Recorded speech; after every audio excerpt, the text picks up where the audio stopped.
गांव के किनारे जहां दिन ढलते ही सन्नाटा पसर जाता था, वहीं एक हवेली खड़ी थी। दूर से देखने पर ही लगता था मानो यह हवेली इंसानों के बीच की चीज ही न हो, बल्कि किसी अंधेरे लोक से निकली हुई छाया हो।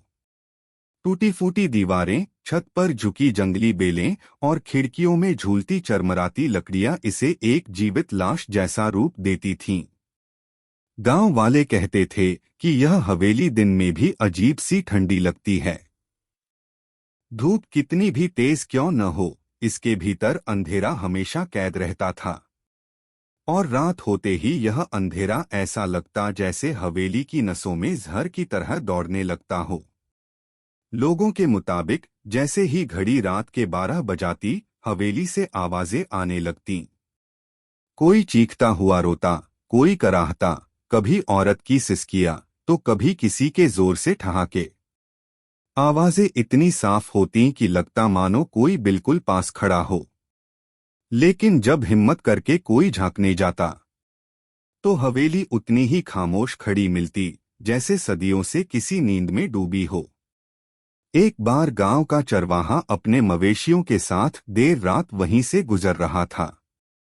उसने हवेली की टूटी खिड़की में से एक औरत की परछाई देखी। सफेद कपड़ों में, खुले बाल, और उसकी आंखें जैसे लाल आग की तरह चमक रही थीं।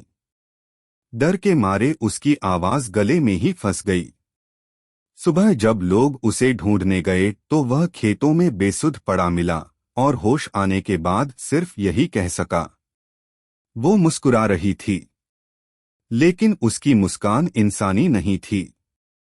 हवेली के मुख्य दरवाजे पर अब भी एक पुराना जंगलगा ताला लटक रहा था। लेकिन अजीब बात यह थी कि ताले पर गहरे लाल रंग के हथेलियों के निशान बने हुए थे। लोग कहते थे कि यह खून के धब्बे हैं जो कभी मिटे ही नहीं।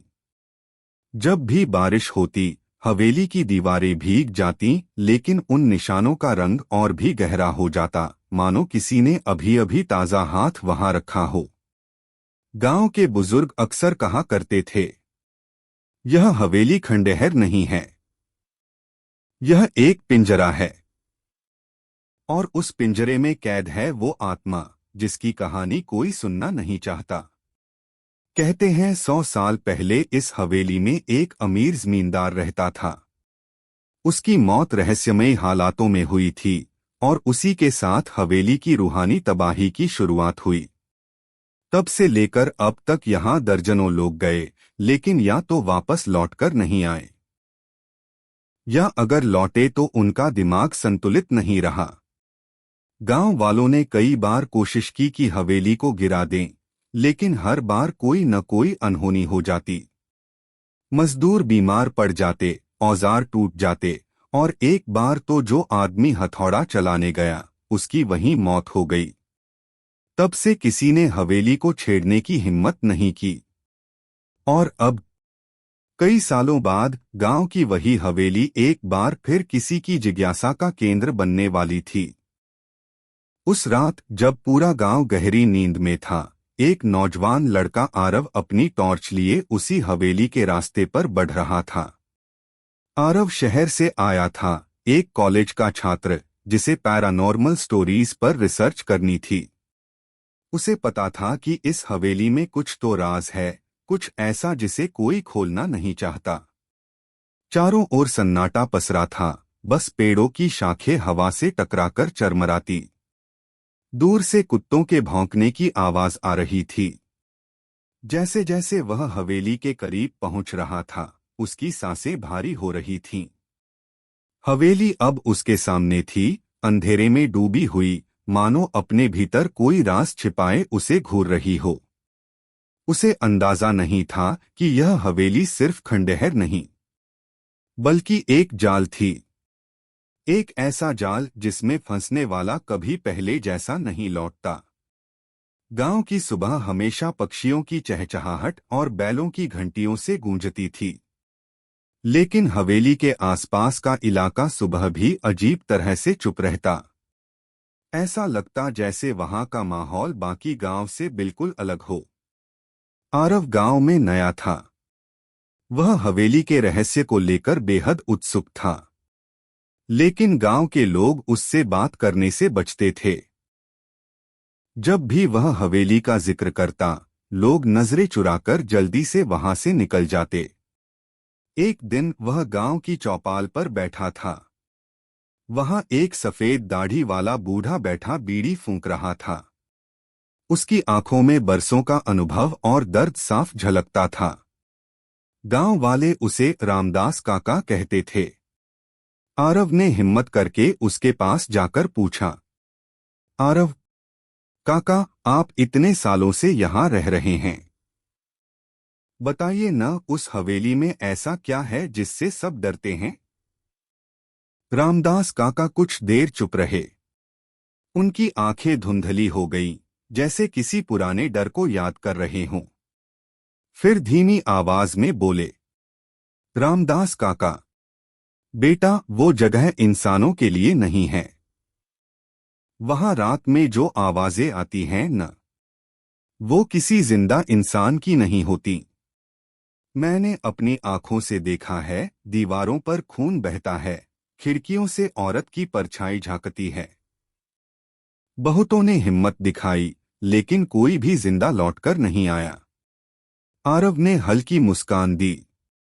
आरव, लेकिन काका, हो सकता है ये सब अफवाह हो।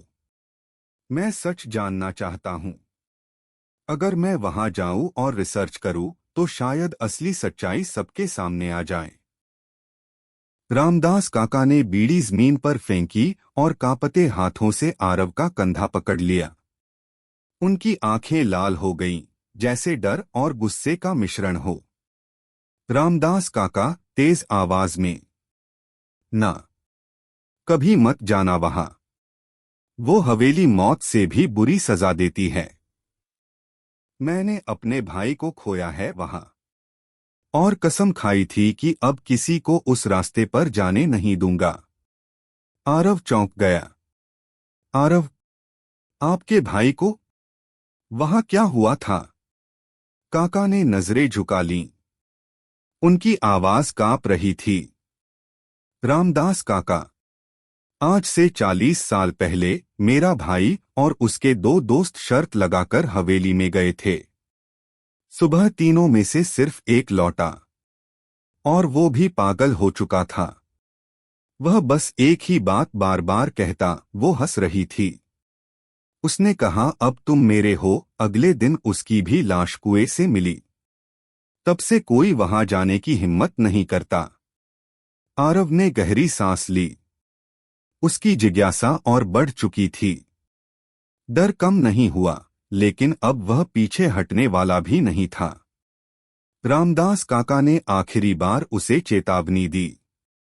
बेटा, मौत को ललकारना आसान है, पर उस हवेली को जगाना अपने हाथों से खुद की कब्र खोदना है।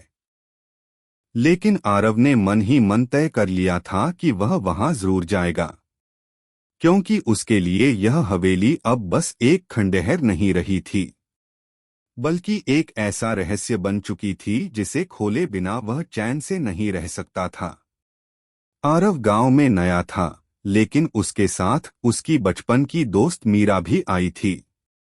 मीरा बेहद हिम्मती लड़की थी, लेकिन वह रहस्यमयी चीजों पर यकीन नहीं करती थी। वह हर डरावनी कहानी को बस अफवाह मानकर हंस देती। उस दिन जब आरव ने रामदास काका की बातें सुनी और वापस लौटा, तो मीरा वहीं पुराने बरगद के पेड़ के नीचे बैठी उसकी राह देख रही थी। जैसे ही आरव पास आया, मीरा ने शरारती अंदाज में मुस्कुराकर कहा, मीरा, मजाक उड़ाते हुए, तो महान शोधकर्ता जी, क्या पता चला उस भूतिया हवेली का राज? कहीं भूत प्रेत ने आपको डरा तो नहीं दिया? आरव ने गंभीर स्वर में जवाब दिया, मीरा, ये मजाक की बात नहीं है। काका ने जो कहा, उसके चेहरे का डर मैंने साफ देखा। कुछ तो है उस हवेली में। मीरा हंस पड़ी। मीरा, अरे, गांव के बुजुर्ग तो हर जगह भूत प्रेत देख लेते हैं। अगर हवा तेज चले तो कहते हैं चुड़ैल निकली। अगर दरवाजा अपने आप बंद हो जाए तो बोलते हैं आत्मा गुजरी। तुम भी इन कहानियों में फंस रहे हो। लेकिन आरव की आंखों में जिज्ञासा साफ झलक रही थी। आरव, नहीं मीरा, ये सब इत्तेफाक नहीं हो सकता। सोचो, इतने लोग क्यों उस हवेली से दूर भागते हैं? अगर ये सिर्फ अफवाह होती तो कोई तो वहां जाकर साबित करता। मुझे सच जानना ही होगा, मीरा ने भौहें चढ़ाकर कहा। क्या पागलपन है ये? वहां जाने का मतलब है मौत को बुलावा देना। लेकिन तुम मानने वाले हो नहीं। कुछ पल चुप रहने के बाद मीरा ने ठंडी सांस ली और कहा, ठीक है, अगर तुमने वहां जाने की ठानी है तो मैं भी तुम्हारे साथ चलूंगी। अकेले जाकर बेवकूफी मत करना। कम से कम अगर तुम्हारे साथ कुछ हुआ तो तुम्हें बचाने वाला कोई तो होगा। आरव ने उसे हैरानी से देखा। आरव, तुम सच में मेरे साथ चलोगी? तुम तो ऐसे किस्सों पर यकीन ही नहीं करती। मीरा ने कंधे उचकाते हुए कहा। यकीन नहीं करती, लेकिन डरती भी नहीं। और फिर, अगर भूत सच में हुए तो उनसे मिलकर मजा आएगा। उसकी आवाज में मजाक था, लेकिन आरव को पता था कि वह अंदर से उतनी निडर नहीं जितनी दिखती है। मीरा हमेशा कठिन हालात में उसका साथ देती थी, लेकिन इस बार मामला अलग था। वह खुद सोच रहा था, शायद मीरा के साथ जाने से मुझे हिम्मत मिल जाएगी। लेकिन अगर सच में वहां कुछ हुआ तो क्या मैं उसे बचा पाऊंगा? अगले कुछ दिनों तक आरव और मीरा हवेली के आसपास घूमते रहे। मीरा अब भी हर छोटी बड़ी घटना पर हंसती थी। जब हवेली की टूटी खिड़की से हवा गुजरती और अजीब सी सीटी जैसी आवाज आती तो मीरा बोल पड़ती, देखा, ये है तुम्हारी चुड़ैल। हवा से बनी बांसुरी की धुन। लेकिन एक रात जब दोनों हवेली के पास पहुंचे तो अचानक अंदर से जंजीरों के घिसटने की आवाज आई। मीरा का चेहरा पीला पड़ गया। वह कांपते हुए बोली, आरव, ये हवा की आवाज नहीं थी। आरव ने उसकी ओर देखा। पहली बार मीरा की आंखों में डर साफ दिखाई दे रहा था। आरव और मीरा हवेली की तरफ बढ़ रहे थे। रास्ता सुनसान और अंधेरे में डूबा हुआ था। पेड़ों के बीच से ठंडी हवा सरसराती हुई निकल रही थी।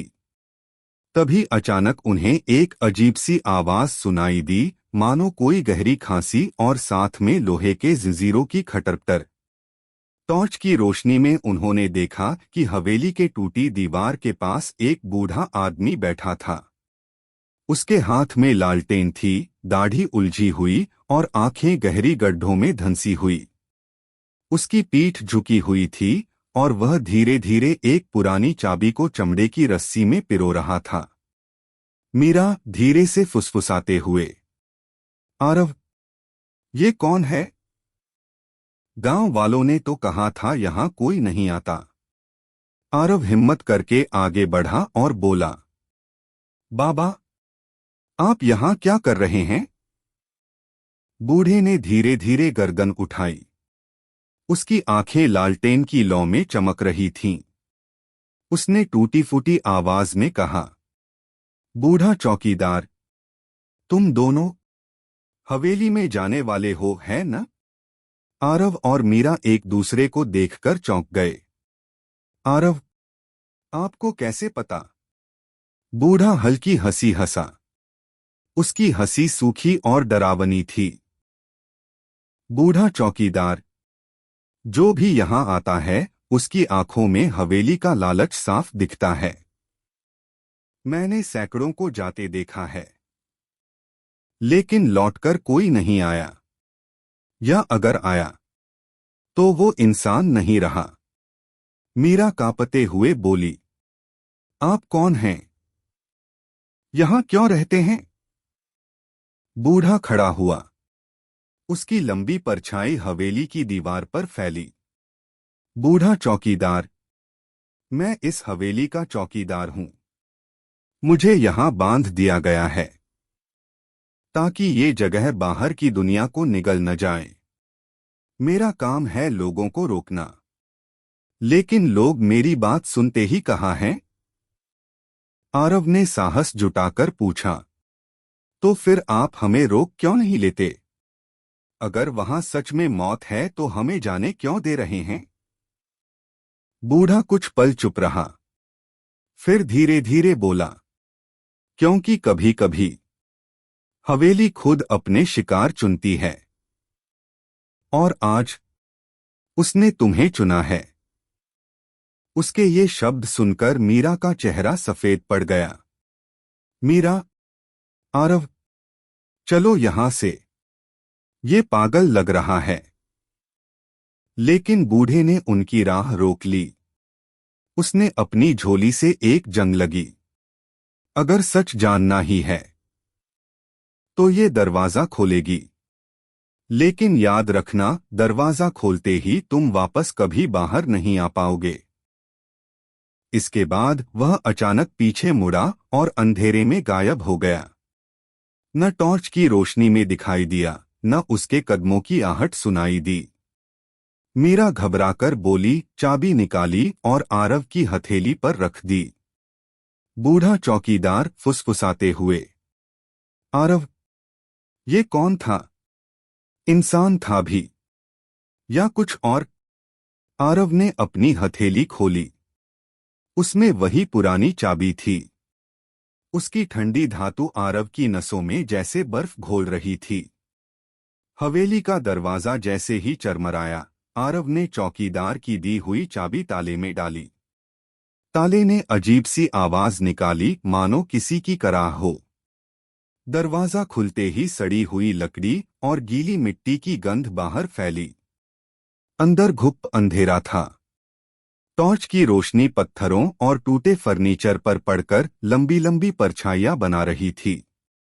मीरा ने कांपते स्वर में कहा, आरव, मुझे ये जगह बिल्कुल ठीक नहीं लग रही। चलो वापस चलें। लेकिन आरव ने उसकी परवाह नहीं की। दोनों धीरे धीरे अंदर बढ़े।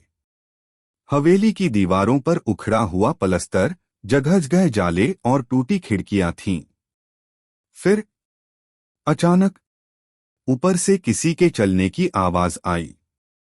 लकड़ी की सीढ़ियों पर धप्प धप्प, जैसे भारी पांव पड़ रहे हों। मीरा ने कसकर आरव का हाथ पकड़ लिया। मीरा फुसफुसाते हुए, ये हवा नहीं थी आरव, कोई है यहां। आरव ने टॉर्च ऊपर की ओर घुमाई, लेकिन वहां सिर्फ टूटी रेलिंग और अंधेरा था।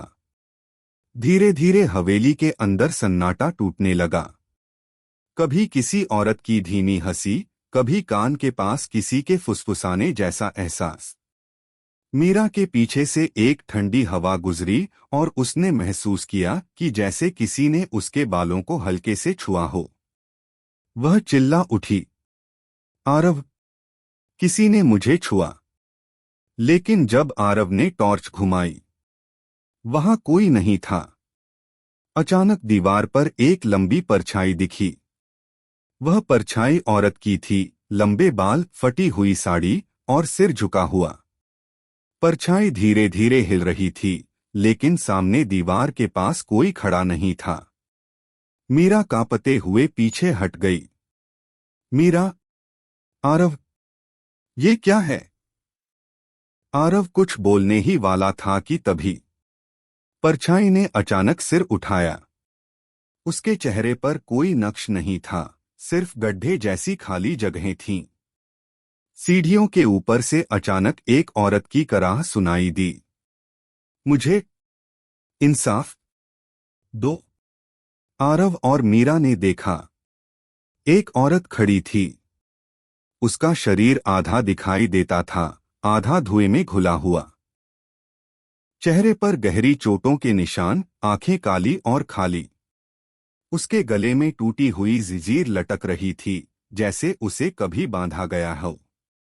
वह धीरे धीरे सीढ़ियां उतरने लगी। उसके कदम जमीन को छूते भी नहीं थे, बस हवा में तैरते हुए नीचे आ रहे थे।